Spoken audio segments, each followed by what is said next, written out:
Yo, what's poppin'? I'm Avery, 16, trapped in a boring Ohio town where my dad, Tom, a former football star, drowns in booze and dreams of me becoming a lawyer.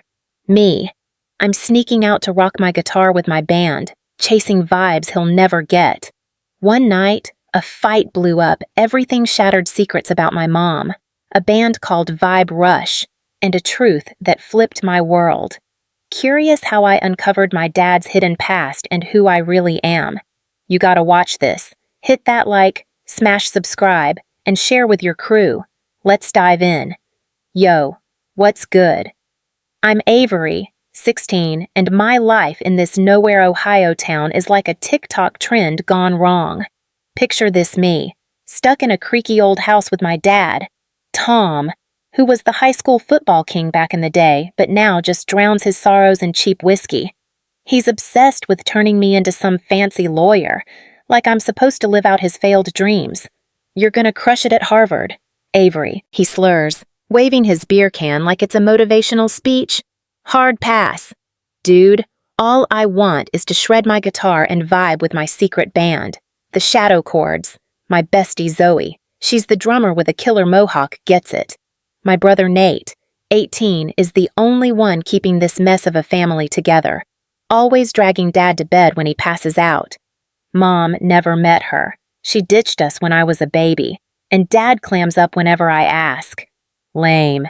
Anyway, tonight's the night I'm done with Dad's nonsense. I've got a gig at this sketchy dive bar across town, and I'm not letting his lawyer fantasies stop me. I'm halfway out my window, guitar case slung over my shoulder. When the front door slams, Avery, Dad's voice booms, and my heart drops like a bad Wi-Fi signal. Busted. I scramble back inside, but he's already in my room, eyes bloodshot, swaying like he's on a boat. Where are you sneaking off to? Huh, he snarls. Spotting my guitar. Before I can lie, he rips it from my hands. This music crap ends now. You're studying law, not wasting your life. I'm shaking, but I snap. I'm not you. Dad, I hate this house. And I hate you. His face twists, and then crash. He smashes my guitar against the wall. Wood splinters fly, and I'm screaming, tears burning my eyes.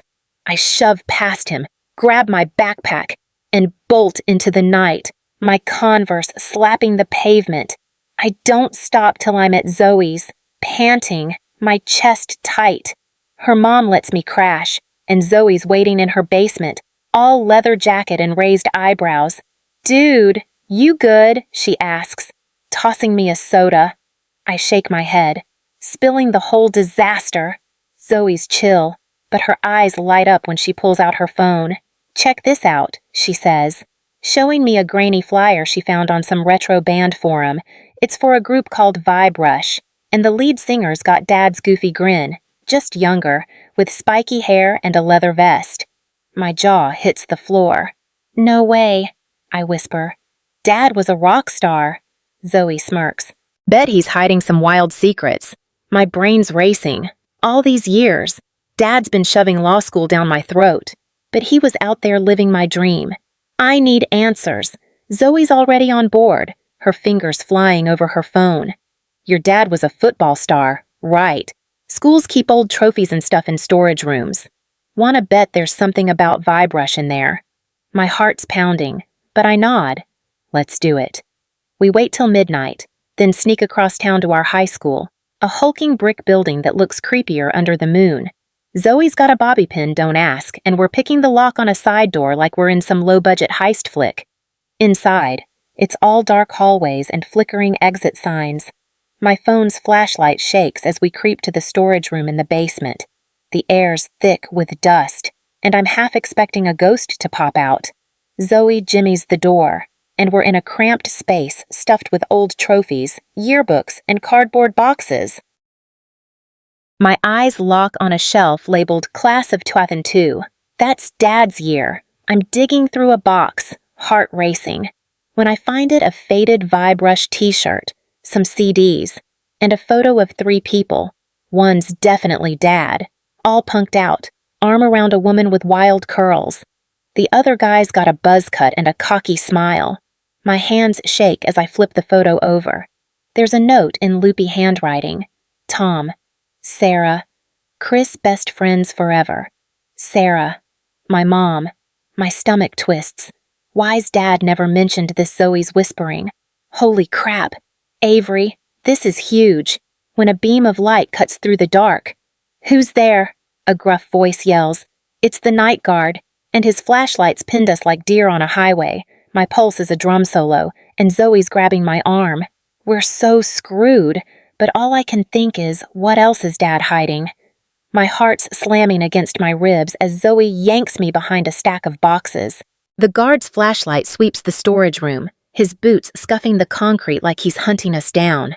Come out now, or I'm calling the cops, he barks. Zoe's eyes are wide, but she's got that reckless grin, like we're in some TikTok prank gone wrong. I'm freaking out, clutching the Vibrush photo so tight it crinkles. No way I'm getting busted before I figure out what Dad's hiding. Zoe mouths, window, and points to a grimy pane above a shelf. It's our only shot. I stuff the photo in my hoodie, and we scramble up, knocking over a box of old pom-poms that scatter like neon confetti. The guards cursing, closing in.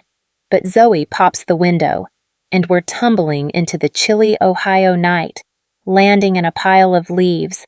My Converse are soaked, but we're sprinting across the football field, laughing like lunatics till we're safe at Zoe's. Her basements are hideout posters of Billie Eilish and Foo Fighters plastered everywhere, a drum kit in the corner.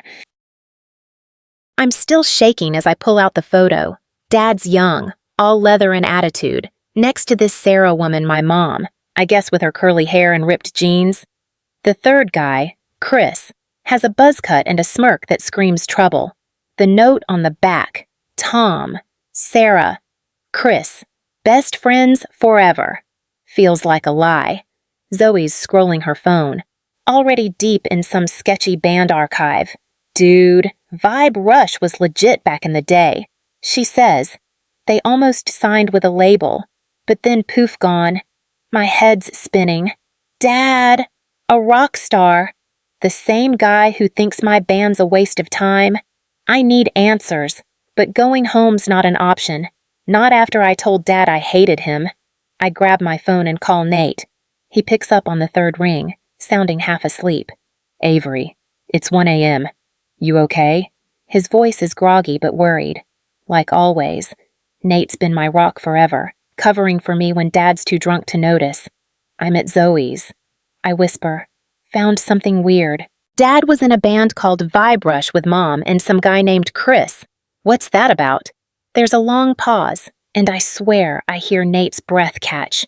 Where'd you find that? He asks. Too careful. My stomach twists. Nate, what do you know? He sighs. Just come home. Okay, Dad's a mess. Typical Nate, dodging the question. I hang up, pissed, and tell Zoe I'm going anyway. She insists on coming, grabbing her skateboard. It's 2 a.m. when we creep into my house, the living room reeking of beer and stale pizza. Dad's slumped on the couch, an empty bottle by his feet, muttering to the TV flickering some old football rerun. I want to shake him, but Zoe nudges me toward his room. Check for more clues, she whispers. I'm rifling through his desk bills. AA flyers, a faded ticket stub from a Vibrush show when Dad stumbles in. Avery? He slurs, eyes narrowing. Thought you hated me. His voice cuts. And I'm done playing nice. I whip out the photo. Who's Sarah? And Chris, why didn't you tell me you were a rock star? Dad's face goes ghost white, like I just punched him. He grabs the desk to steady himself, and for a second, I think he's gonna pass out. Where'd you get that? He mumbles. I'm shaking, but I push harder. Is Sarah my mom? And Chris? What's his deal? Dad's eyes dart away, and he starts rambling, voice thick. Sarah, she broke me. Her and Chris. He trails off, but I'm not letting go. What did they do? Dad, tell me. My yell snaps him out of it, and he looks at me, eyes wet. Sarah was your mom, Avery, and Chris. He's your real dad. They had you behind my back. I took you in 'cause I loved her. Loved you.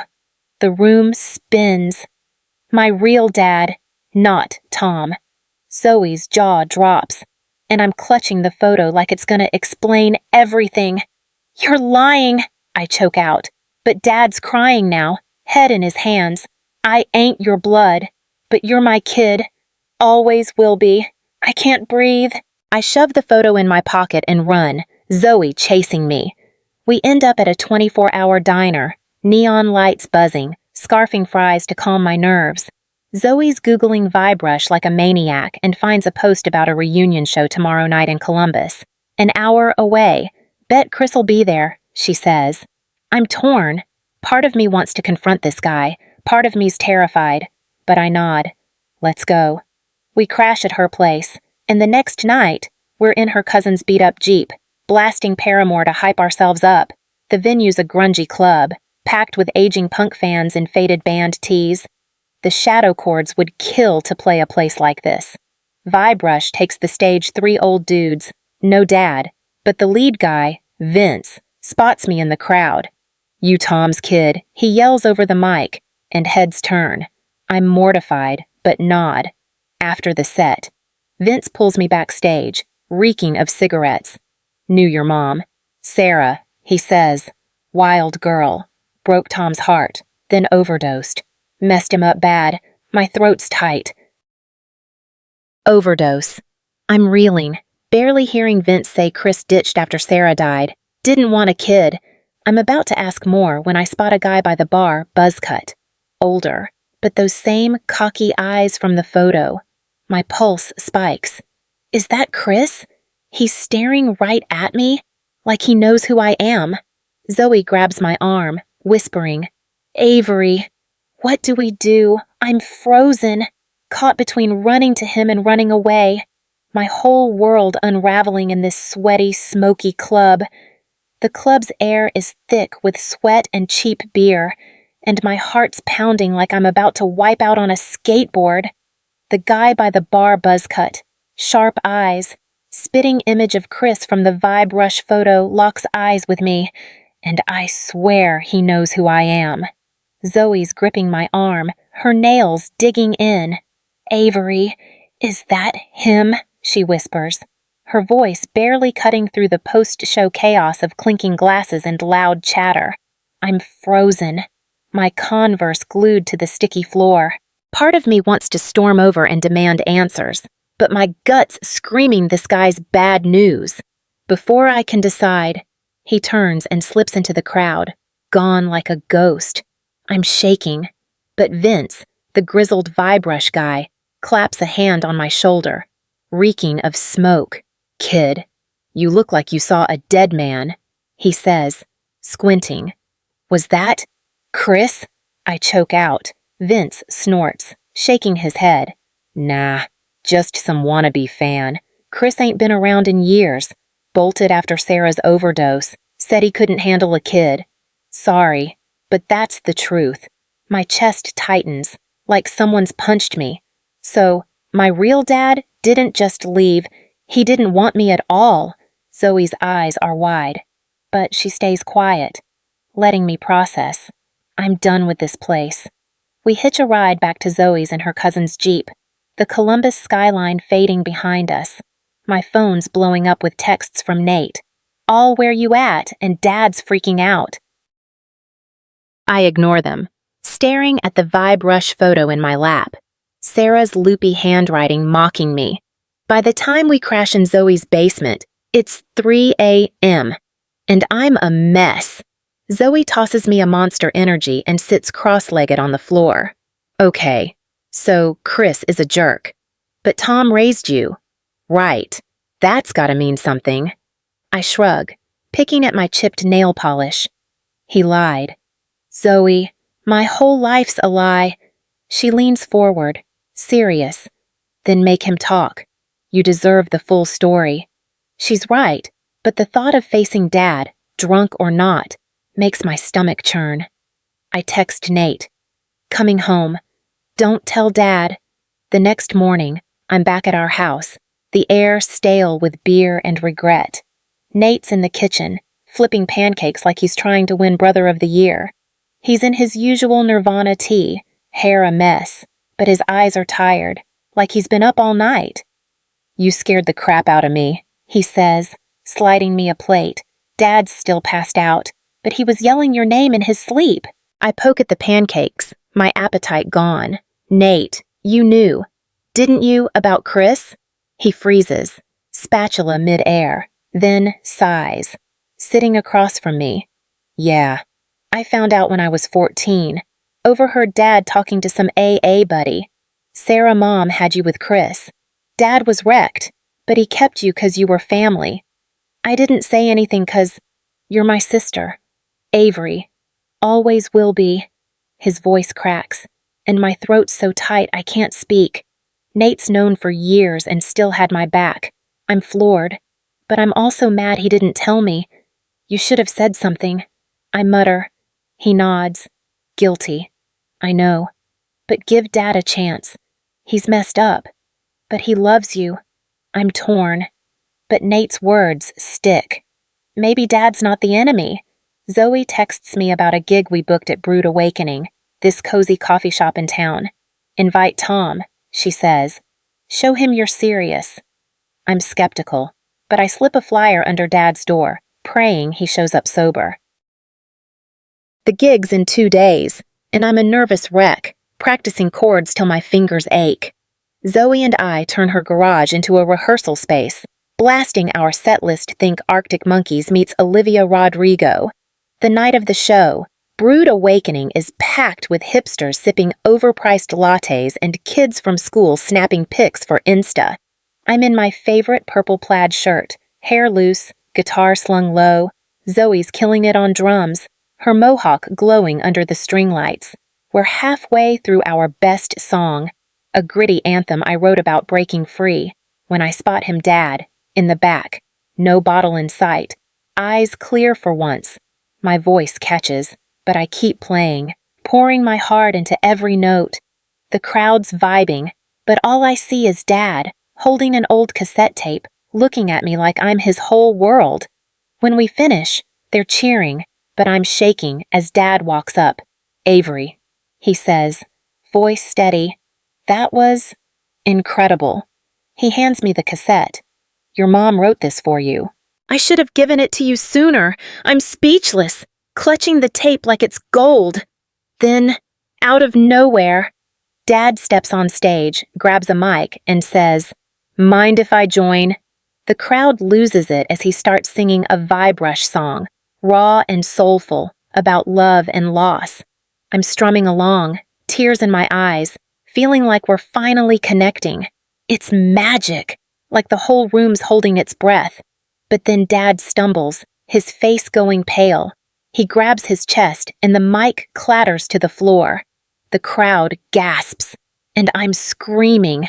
Dad Zoe's calling 911 and Nate's pushing through, grabbing my hand.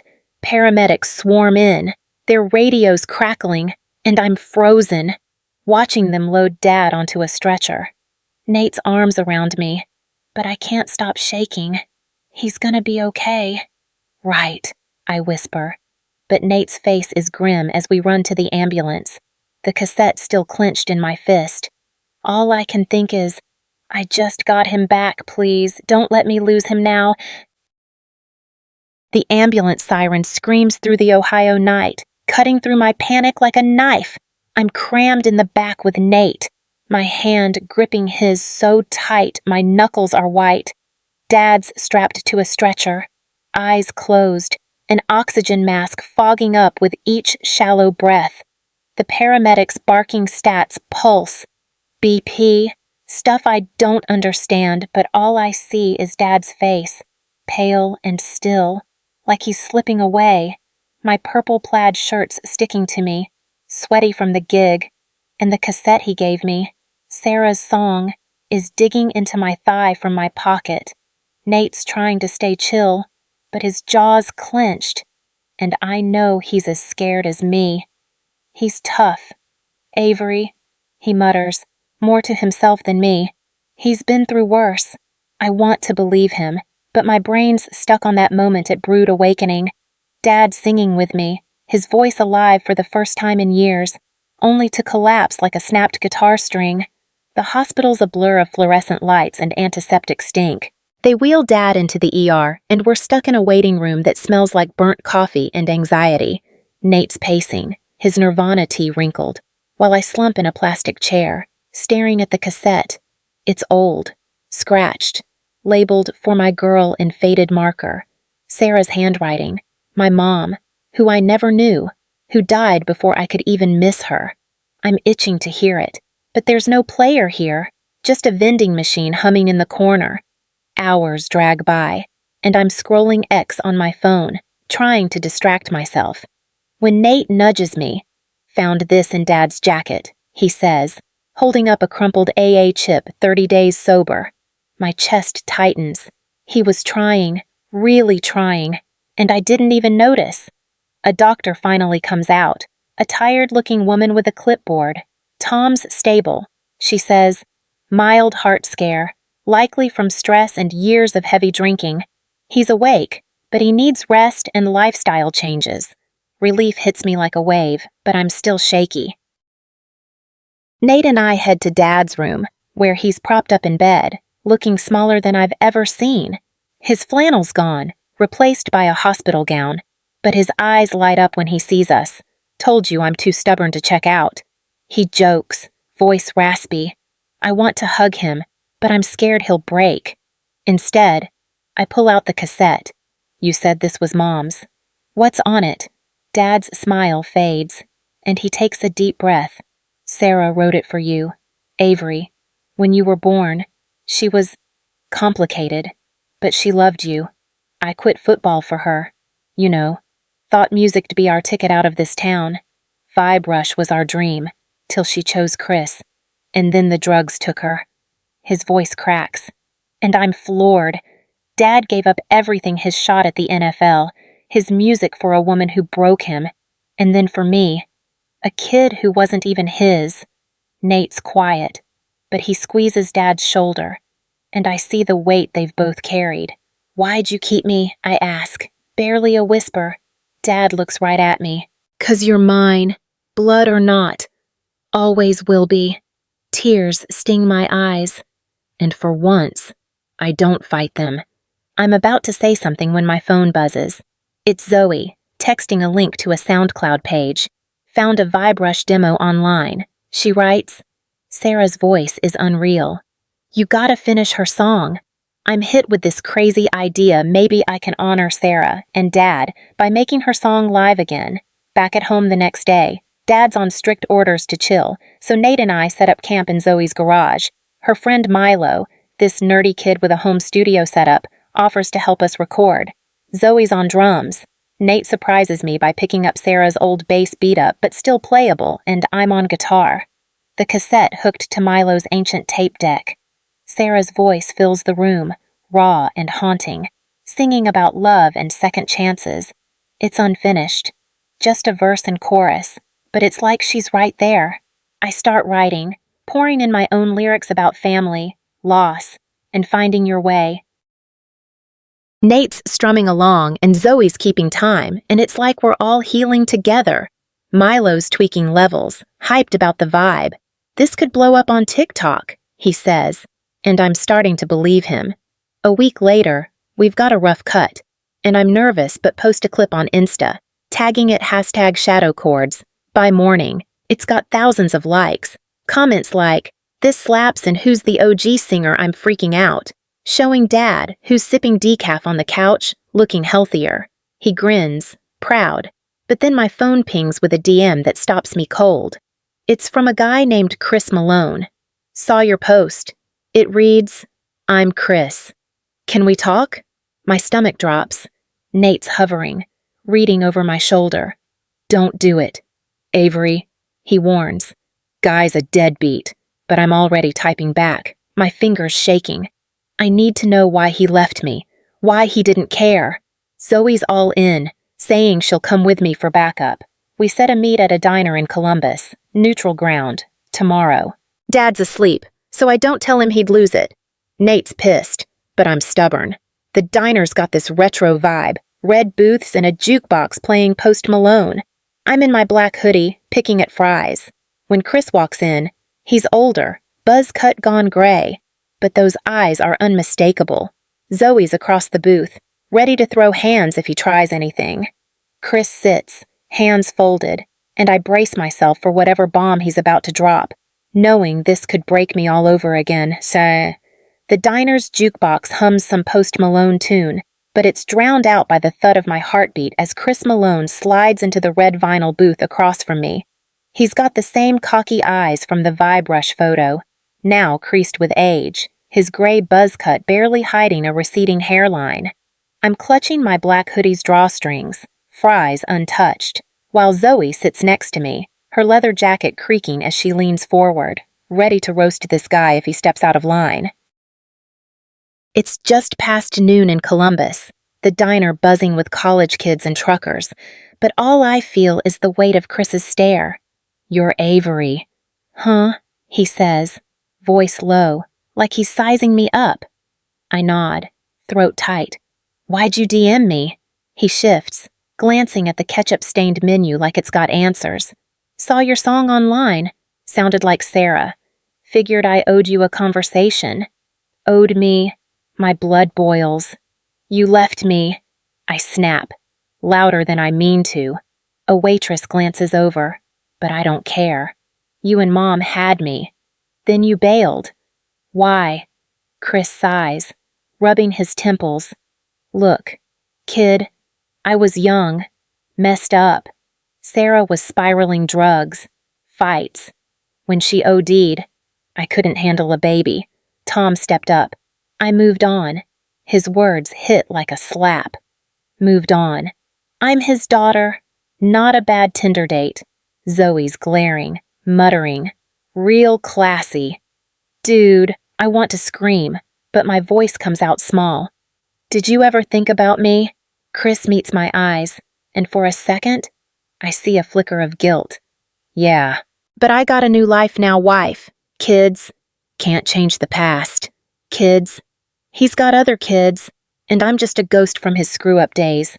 I'm shaking, tears burning, but I refuse to cry in front of him. "You're nothing to me," I say, standing. Zoe's right behind me as we storm out, the diner door jangling. Outside, the Ohio sun's too bright, and I'm gulping air, trying not to fall apart. Zoe hugs me, her studded bracelet cold against my neck. "You're better off without that loser," she says. She's right, but it still hurts. Back home, I find Dad in the living room, sipping ginger ale, his AA chip on the coffee table. He's out of the hospital, looking stronger. His flannel shirt actually ironed for once. I don't tell him about Chris, don't want to stress him, but I show him the viral clip of our song, now at 50K views. His eyes light up. "You're a star, Avery," he says, and I feel a warmth I haven't in years.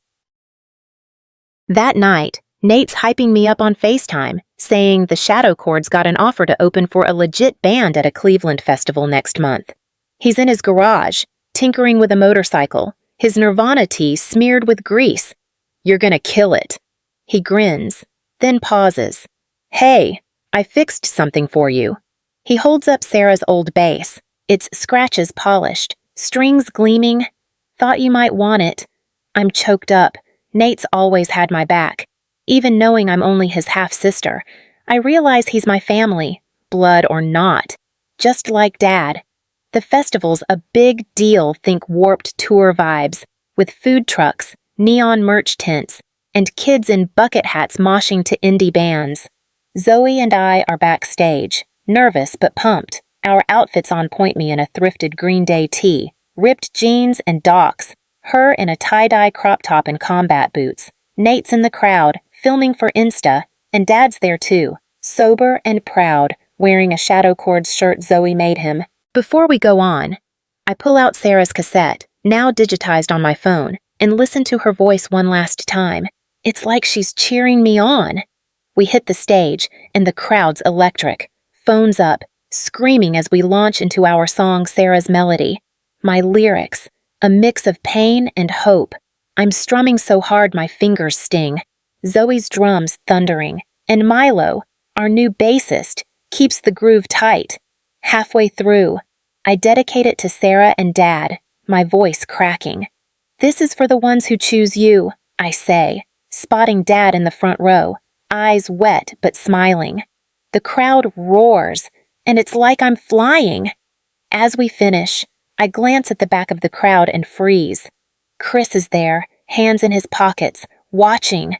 My stomach lurches, but I turn away, focusing on Dad and Nate, who are cheering like I just won a Grammy. Chris doesn't get to claim this moment. He's no family. After the set, we're swarmed by fans wanting selfies, and a local radio DJ says our song's charting on indie playlists. Back home, Dad's sticking to AA, even mentoring new guys, and Nate's saving up for his own garage. I'm practicing Sarah's bass, feeling closer to her than ever. Zoe's already planning our next gig, and I'm sketching lyrics about finding your tribe. One night, I'm chilling in my room, scrolling X, when I see Chris liked our festival post. I block him. No hesitation.